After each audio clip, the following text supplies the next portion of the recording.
더위가 정말 절정에 이르렀습니다.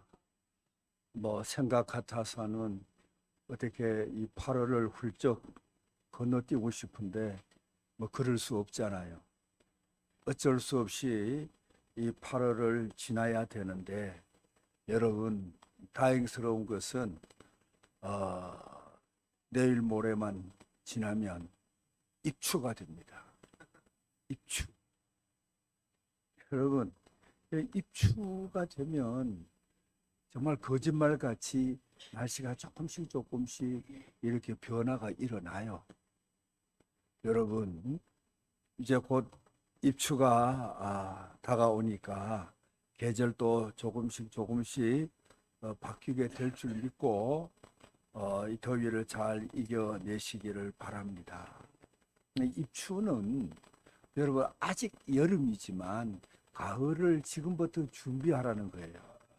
입추부터 가을이 되는 건 아닙니다. 입추라고 하는 거는 이제부터 가을을 준비하라. 그래서 우리 시골에 사시는 농부들은, 농사를 짓는 분들은 입추가 되면 가을 농사를 시작합니다. 예를 들면 김장무라든지 배추를 입추가 지나면 이제 밭에 심는 거죠. 입동, 입동이라고 해서 당장 겨울이 시작되는 건 아니에요. 입동은 뭘까요? 이제부터 겨울을 준비하라는 거예요. 그래서 11월 초순경쯤 되면 입동이 되는데, 그때는 들에 있는 무나 또 배추를 뽑아서 김장을 담그고 겨울을 준비하는 거죠. 여러분, 제가 이 말씀을 드리는 것은 이제 선선해질 날이 얼마 남지 않았다는 것입니다. 아무리 더워도 더위는 가을을 이기지 못해요. 곧 가을이 다가오니까 조금 더 인내하시기를 바랍니다. 우리가 살다 보면 참 다급하다. 다급한 문제와 우리는 직면할 때가 종종 있습니다. 여러분, 우리를 다급하게 하는 문제, 당면하는 이런저런 문제가 있지만 특별히 우리를 다급하는 문제가 있다면 어떤 문제일까요? 동서고금을 막론하고 가장 다급하고 당면한 문제는 먹는 문제입니다. 이 먹는 문제가 가장 다급하고 당면한 문제. 예를 들어 볼까요?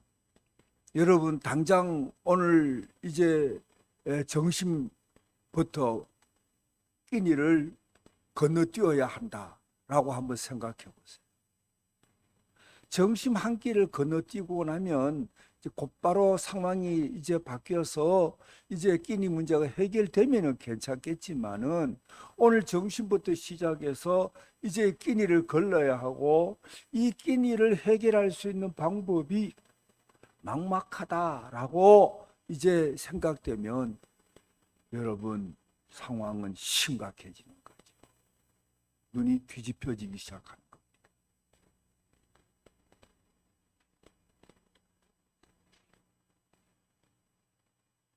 우리 속담에 사흘 굶은 양반은 은똥도 먹는다는 말이 있어요. 네? 아무리 양반이라도 사흘 굶으면 은똥도 떡처럼 보여서 먹는다는 거예요. 여러분, 이게 줄이는 문제, 이거 보통 문제가 아니에요. 눈이 뒤집히는 문제. 예수님 당시 이스라엘 백성들은 로마 압제 아래서 굶기를 밥 먹듯 했습니다. 굶기를 밥 먹듯 했어요. 대부분이 줄이며 살았습니다. 양식을 걱정하지 않아도 되는 사람은 극히 소수였고, 대다수가 줄이는 삶, 하루에 한 끼를 먹거나 심지어 이틀에 한 끼를 먹거나 그렇게 살지 않으면 안 되는 그런 삶을 살고 있었습니다.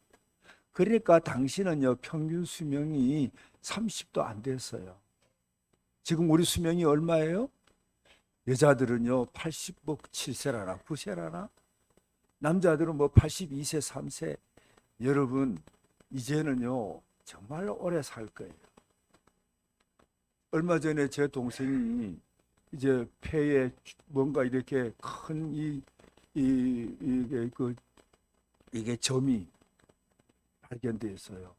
그래서요 폐암인 줄 알고 막 걱정을 가족들이 많이 했어요. 근데 참 동생이 장로잖아요. 그 참 장로 믿음이 대단한 거예요. 뭐라고 하는 거 아니? 아니 뭐 암이라도 괜찮다는 거야. 요즘은 병을 몰라서 못 고치지 알면 다 고치기 때문에 괜찮대. 예, 우리 재수 씨나 우리 조카들은 뭐 우리 형제들은 걱정을 하고 했는데 본인이 그렇게 담담하니까 상당히 주위에 있는 모두가 위로가 되고 덩달아 담대해지더라. 여러분 이제 우리는 말이죠. 이 상황, 이 상황을 여러분 우리가 정말 절망으로 보면은 보통 문제가 아니에요. 보통 문제가 아니에요.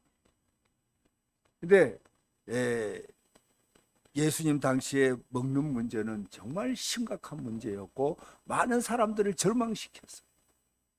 그래서 이 먹는 문제가 해결된다고 하면 그들에게는요 정말 환호작약할 수밖에 없는 엄청난 일이었어요.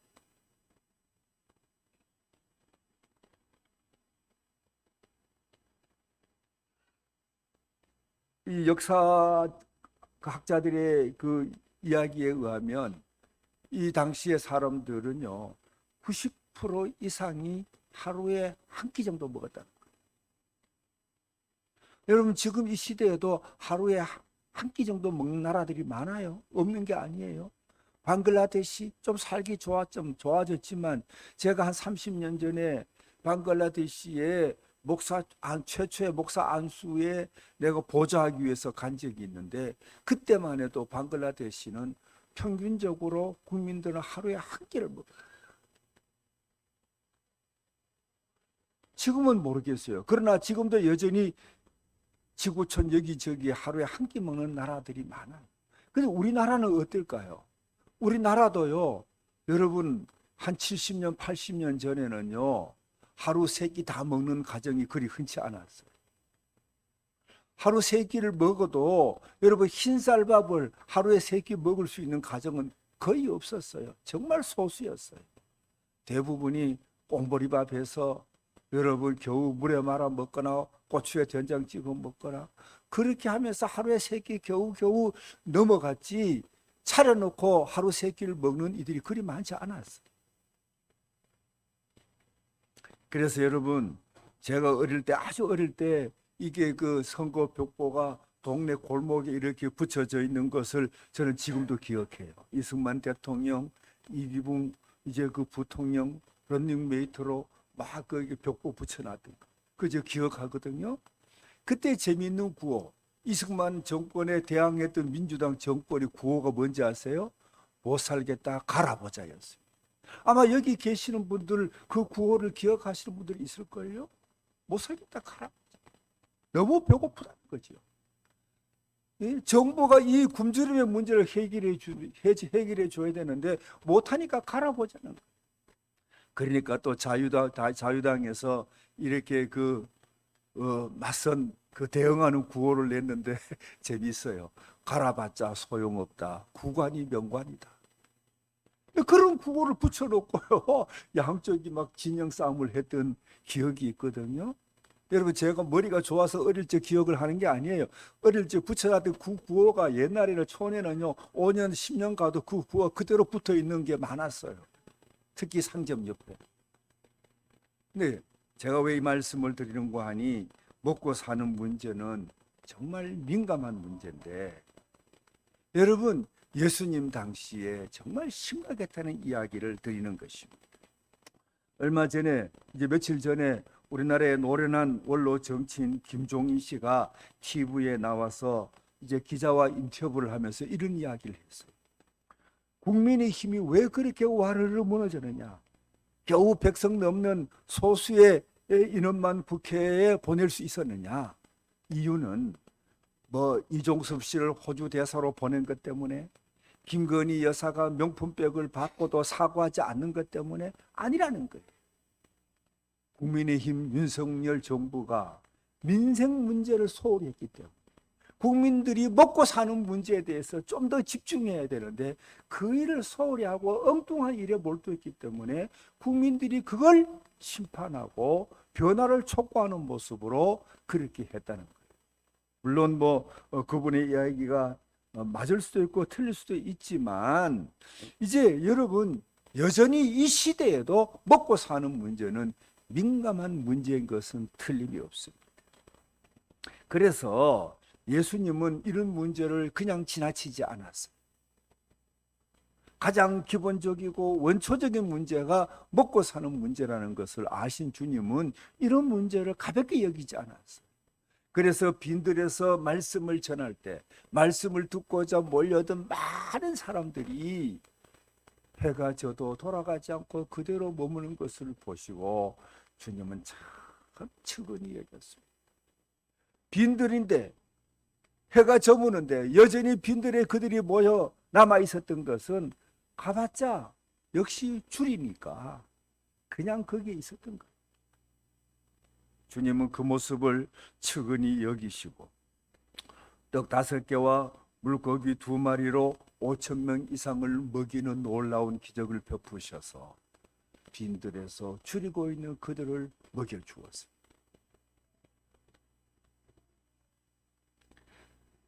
그런데 말이죠, 예수님께서 행하신 이 오병이어의 기적으로 인하여 뜻하지 않는 움직임이 거기에 모인 무리들 사이에서 일어나기 시작했습니다. 어떤 움직임이었습니까? 예수님을 왕으로 세우자는 것이었습니다. 예수님을 왕으로 세우면 예수님이 우리의 먹고 사는 문제를 해결해 줄 수 있으니까 예수님보다 더 탁월한 우리의 지도자가 있겠느냐. 예수님을 왕으로 세우자는 것이었어요. 그것은 전혀 예수님이 원하시는 일이 아니었습니다. 예수님은 왕이 되고 싶은 생각이 조금도 없었습니다. 예수님은 오직 복음을 전함으로써 복음을 듣는 이들이 영생하는 길을 알고 영생하는 길을 걷도록 바란 것뿐이었지, 그들의 추대에 의해서 임금이 되는 것은 전혀 주님께서 바라신 일이 아니었습니다. 그래서 예수님은 산으로 피하셨습니다. 한적한 산으로 들어가셨습니다. 무리들을 피해서. 그래도 또 그곳까지 찾아올까 이제 염려되었던지 예수님은 그곳에서 가버나움으로 또 몰래 들어가셨어요. 그런데 말이죠, 이미 예수님을 왕으로 세우려고 이제 그 술렁이던 무리들은 예수님을 가만히 두지 않았습니다. 여기저기를 막 찾아다녔습니다. 에? 여러분, 제가 지어낸 이야기 아니에요. 여러분, 오늘 읽은 말씀 그 앞에 보면은 여기저기 찾아다닌 무리들의 모습을 볼 수가 있어요. 마침내 이들은 예수님이 가버나움에 있다는 것을 알고 가버나움까지 찾아왔어요. 예수님은 그 무리들을 보고 정말 안타까웠습니다. 왜 안타까웠을까?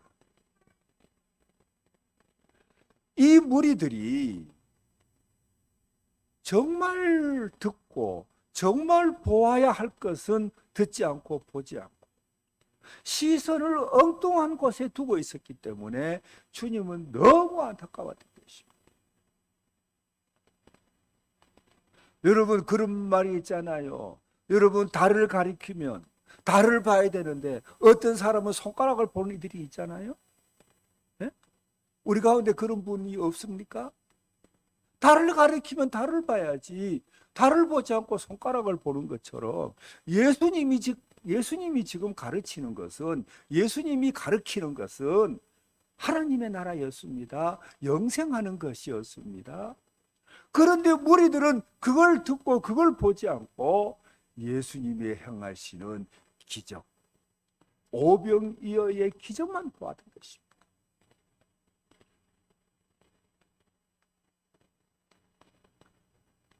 여러분, 그래서 예수님은 안타까운 마음이 들어서 말씀하셨습니다. 너희들은 지금 썩지 않는 것을 위하여 너희들이 열심을 내고 썩지 않는 그것을 바라보고 그것을 향해서 달려가는 인생이 되어야 되는데, 썩는 것을 위하여 왜 그렇게 관심을 두고 열심을 내요? 예수님은 너무 안타까웠습니다. 여러분, 왜 그랬을까요? 무리들의 시선이 있어야 할 곳에 있지 않고 머물러야 할 곳에 머물지 않고 시선이 엉뚱한 곳에 있었기 때문에, 무리들의 시선은 놀라운 기적을 행하는 예수님이 주목의 대상이 되어야 했던 것이죠. 저분은 과연 누굴까? 저런 일을 행하시는 저 예수님은 과연 어떤 분일까? 그러면서 예수님을 알려고 하고 예수님을 알고 믿는 그런 모습이 있어야 되는데, 예수님의 존재에 대해서는 관심을 기울이지 않고 그저 예수님이 행하시는 기적만 보고 그 기적에 매료되어 예수님을 따르니 예수님은 너무너무 안타까웠던 것입니다. 사랑하는 우리 믿음의 가족 여러분, 시선에 따라서 우리의 행보가 달라집니다. 여러분, 우리의 시선이 어디에 머무느냐에 따라서 우리의 발걸음이 그리로 향하게 되어 있습니다. 우리의 몸이 그리로 끌려가게 되어 있습니다.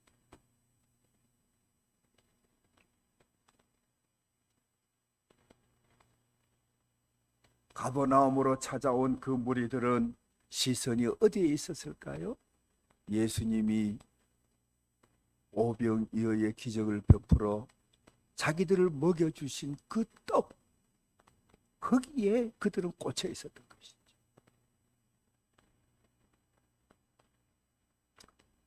사랑하는 우리 믿음의 가족 여러분, 우리들은 허겁지겁 주님을 찾았던 이유가 떡 때문이었다는 거죠. 떡 때문. 그렇다면 여러분, 오늘 우리는 무엇을 위해 허겁지겁 열심을 내고 있습니까? 우리는 무엇을 얻으려고 그처럼 애를 쓰는 것입니까? 한번 생각해 보십시오. 나는 무엇을 위해 허겁지겁 열심을 내고 있다. 가버나움으로 찾아온 무리들처럼 잘 먹고 잘 입고 잘 살기 위해서 날마다 주님을 찾고 주님께 매달리는 것은 아닐까? 나는 무엇을 지금 바라보고 이렇게 내가 살아가나? 한번 살펴보세요. 하늘입니까? 땅입니까? 썩어질 것입니까? 썩지 않는 영원한 것입니까? 무엇을 바라보고 무엇을 얻으려고 열심을 내는 것입니까? 주님이 가버나움으로 몰려온 그 무리들을 바라보실 때 안타까웠던 마음은 그들이 잘못된 것을 얻으려고, 아니 잘못된 것을 바라보고 정말 얻어야 할 것을 얻으려고 애쓰지 않고, 정말 바라봐야 할 것을 바라보지 않고 허탄한 것을 바라보고 열심을 내는 모습 때문에 주님은 그들이 측은했고 안타까웠던 것이죠. 그래서 주님은 일찍이 산상수훈에서 이렇게 말씀하셨습니다. 목숨을 위하여 무엇을 먹을까, 무엇을 마실까, 몸을 위하여 무엇을 입을까 염려하지 마라. 하나님을 모르거나 하나님이 어떻게 일하시는지 그 방식을 모르는 사람은 무엇을 먹을까 마실까 입을까 안달할 수 있겠지만, 너희는 하나님을 알지 않느냐? 하나님이 너희를 얼마나 사랑하시는지, 하나님이 너희를 얼마나 철저하게 책임져 주시는지 알지 않느냐? 그러니까 너희는 무엇을 먹을까 마실까 입을까 이런 것들을 염려하지 말고 하나님의 나라와 하나님이 의롭게 여기는 것을 이루어드리기 위하여 최선을 다하는 삶을 살면 된다. 그 삶을 살라. 마태복음 6장에 보면 주님은 이 말씀을 강조하고 강조하지 않았습니까?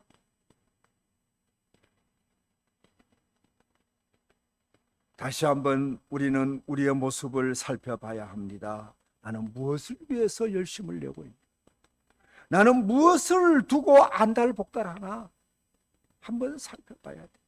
내가 열심히 이제 예배하고 열심히 기도하는데 무엇을 위해서 이렇게 열심을 내? 여러분, 혹입니다. 혹, 잘 먹고 좋은 것을 마시고 좋은 것을 입으려고 그렇게 하신다면 여러분, 가버나움으로 예수님을 찾아온 그 무리와 조금도 다르지 않습니다. 우리는 주의 복음을 듣고 하나님의 나라와 그 뜻을 이루기 위하여 우리는 힘쓰며 애쓰며 주를 따르는 저와 여러분이 되어야 하는 것입니다. 시선이 어디에 있어야 합니까? 손가락이 아니라 달에 있어요. 네? 여러분, 오병이어로 5,000명을 먹여 주셨던 그 기적의 떡에 시선이 꽂힐 것이 아니라 그런 기적을 베푸시는 이가 누구신가? 예수님에 대해서 관심을 가져야 하는 것입니다.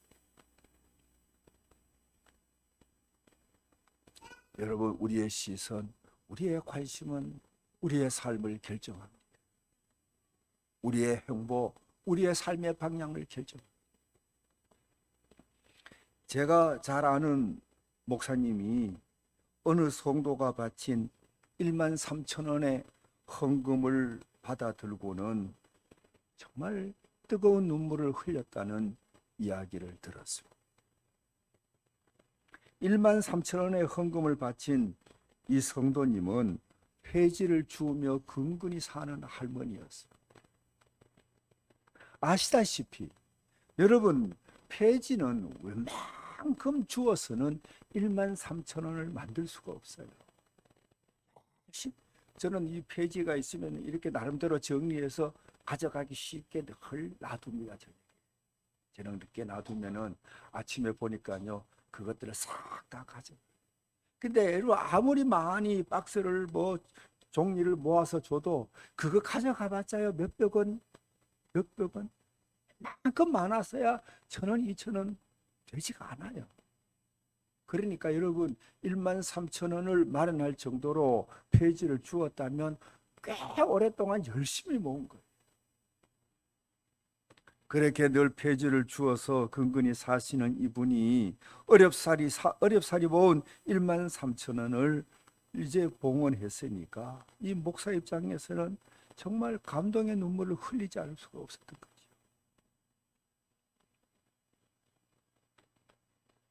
여러분, 이 할머니의 시선이 육신에 있고 땅에 있다면 어떻게 했을 것 같아요? 한번 생각해 보세요. 육신에 있고 땅에 있었다면 그 13,000원을, 제가 허리춤을 지금 새롭게 합니다만 그 할머니는 치마를 걷어붙이고 속바지 깊숙한데 13,000원을 넣고 혹시 흘려버릴까 봐 바늘로 꿰매어 놓았을지도 몰라요. 자기의 삶, 자기의 육신, 자기의 처지를 생각하고만 그렇게 사는 분이었다면 그 돈을 속바지에 넣고 실로 꿰매 놓지 않았을까요? 그런데 그분의 시선은 땅에 있지 않았습니다. 육신에 있지 않았습니다. 그의 시선은 하나님께 있었습니다. 하나님을 바라봤어요.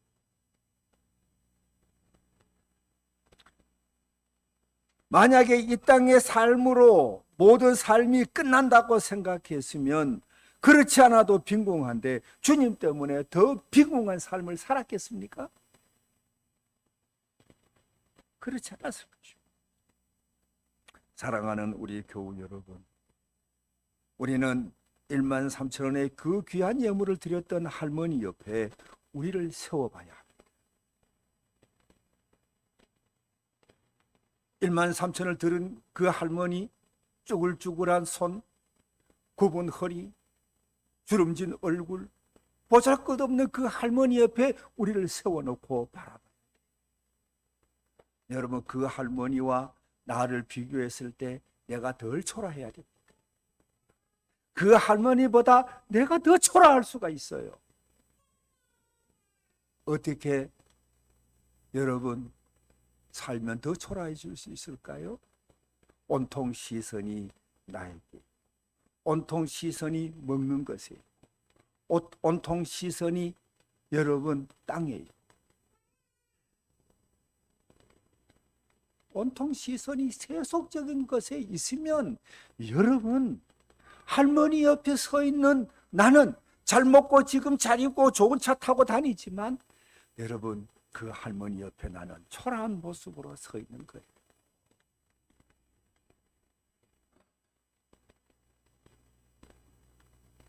사랑하는 우리 믿음의 가족 여러분, 믿음과 소망과 사랑의 강도가 누구 못지않는 저와 여러분 되시기를 주의 이름으로 당부합니다. 가버나움으로 찾아온 무리들은 주님께서 찌르는 정곡, 주님께서 정곡을 찌르니까 여러분 민망하고 부끄러웠어요. 왜 너희들은 이렇게 허겁지겁 빈들에서 베다니에서 이산 저 산에서 헤매다가 여기까지 나를 찾아왔느냐? 너희들이 나를 찾아온 것은 먹을 것을 위하여 허겁지겁하는 그 모습으로 나를 찾아온 것 아니야. 제발 썩을 것을 위하여 허겁지겁 사는 삶을 버리고 어떻게 하면 썩어지지 않는 영생하는 것, 하나님의 일, 헛되지 않는 그 일에 참여할 수 있을까? 그러면서 나를 찾아야지. 주님이 찾아온 무리들을 향하여 정곡을 찌르니까 이들이 말했습니다. 그러면 우리가 어떻게 해야 되겠습니까? 어떻게 해야 하나님의 일에 참여하고, 어떻게 해야 영생하는 일에 참여하고, 어떻게 해야 허겁지겁 육신을 위하여 사는 삶을 버리고 영원한 것을 위하여 살아가는 삶을 살 수 있습니까? 그때 주님은 말씀하셨습니다. 하나님께서 보내신 이, 즉 나를 믿으라, 그렇게 말씀하셨습니다. 나를 믿는 것이 영생하는 그 일을 위하여 사는 삶이 됩니다. 나를 믿고 따르는 것이 너희들이 정말 영을 위하여, 육신을 위하여 복된 삶을 살게 되는 길이니 나를 믿고 따르라는 것이었습니다. 그런데 말이죠, 주님께서 이렇게 말씀하셔서 한번 여러분 떡에 눈이 꽂힌 이 무리들은 거기에서 눈이 떠나지 않았습니다. 여러분 사람의 여러분 생각은 잘 안 바뀌어요. 한번 꽂히면요, 그 꽂힌 것에서 시선을 옮기기가 쉽지 않아요. 그래서 이 무리들이 말합니다. 좋습니다. 우리가 당신을 따르겠습니다. 그런데 그 전에 모세는 자기를 따르는 백성들에게 하나님께 구해서 하늘 양식 만나를 내려주셔서 줄이지 않게 해주셨습니다. 당신도 우리에게 모세가 보여주었던 그런 기적을 보여주세요. 날마다 줄이지 않게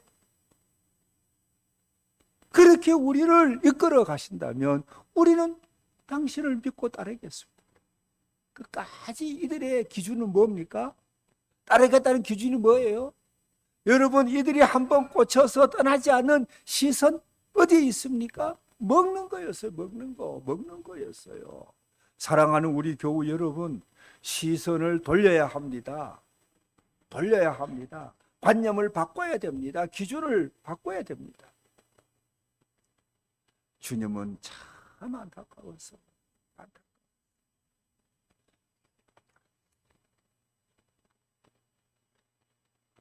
그래서 주님은 말씀하셨습니다. 얘들아, 모세가 준 만나는 육신을 위한 것이지, 내가 너희들에게 주는 떡은 영생을 위한 것이다. 모세가 준 하늘 만나와는 비교할 수 없는 아주 값진 양식, 귀한 양식을 내가 너희들에게 준다. 그거는 내가 너희들에게 선포하는 하나님의 말씀. 이 말씀은 너희를 영생하게 할 뿐 아니라 너희들의 이 땅의 삶도 복되게 해준다.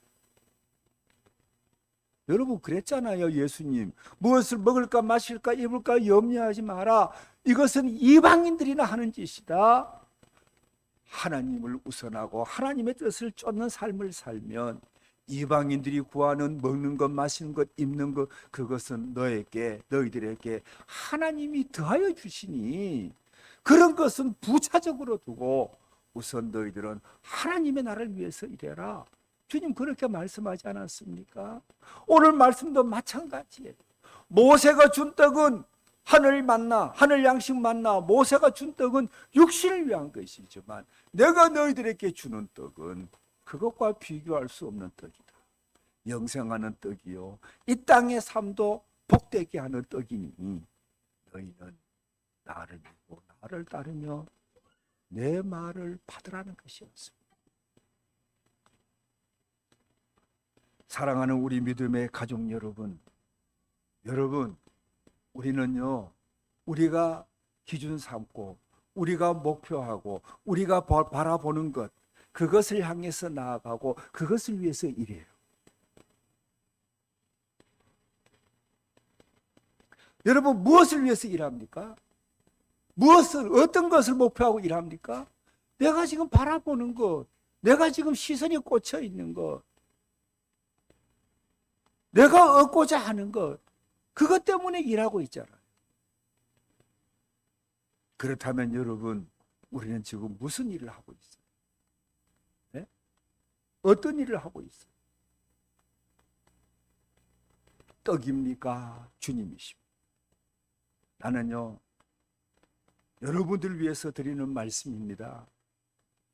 좀 주님을 감동시키는 믿음, 목사를 좀 눈물 흘리게 하는 감동시키는 믿음, 그 믿음을 좀 보였으면 좋겠어요.